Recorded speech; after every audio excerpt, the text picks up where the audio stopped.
hey guys, welcome to my YouTube channel. To guys, আজিৰ এই ভিডিঅ'টোত এজন গাঁৱলীয়া ল'ৰা যাৰ নাম ৰমেন তেওঁ লকডাউনত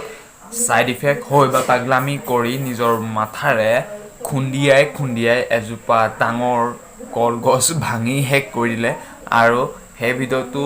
মই তোমালোকক দেখুৱাম কিন্তু তাৰ আগতে মই দুটা কথা কৈ ল'ব বিচাৰিছো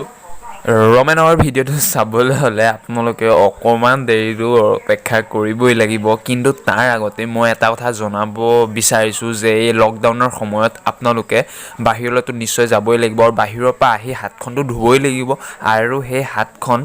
ধুব লওঁতে আপুনিতো টেপটো চুবই লাগিব কিন্তু যদি আপোনাৰ হাতৰ কৰোনা ভাইৰাছ সেই টেপটোত লাগি থাকে তেতিয়া কি কৰিব কিন্তু কোনো চিন্তা নকৰিব ইয়াৰ উপায় লৈ এজন অসমৰ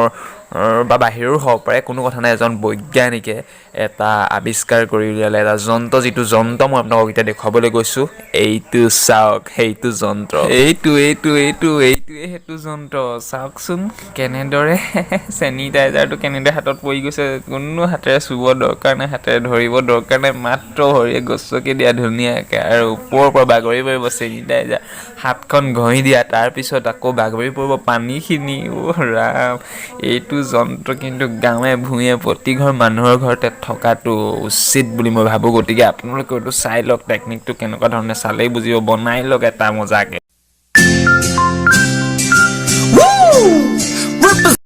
তো গাইজ এতিয়া আহিম আচল কাহিনীলৈ যিটো ল'ৰাৰ নাম হ'ল ৰমেন হ'ল এটা অতিকৈ গাঁৱলীয়া ল'ৰা যিটো ল'ৰাই আজিলৈকে ঘৰত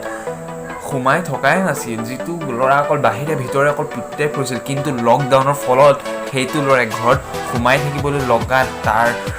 পাগলামিবোৰ বেছি অভাৰকৈ ফুটি উঠিবলৈ ধৰিলে আৰু যাৰ ফলত সি উপায় নাপায় এনেকুৱা ধৰণৰ কাণ্ড কৰিবলৈ ল'লে চোৱা আরেকবার ইয়াতে দেখা যাবে এই রোমেন ভাঙাই দিব আর এই রোমেন ইয়া বুড়িয়া রোমেন বাল এই রোমেন রোমেন এই রোমেন হিট পড়ায়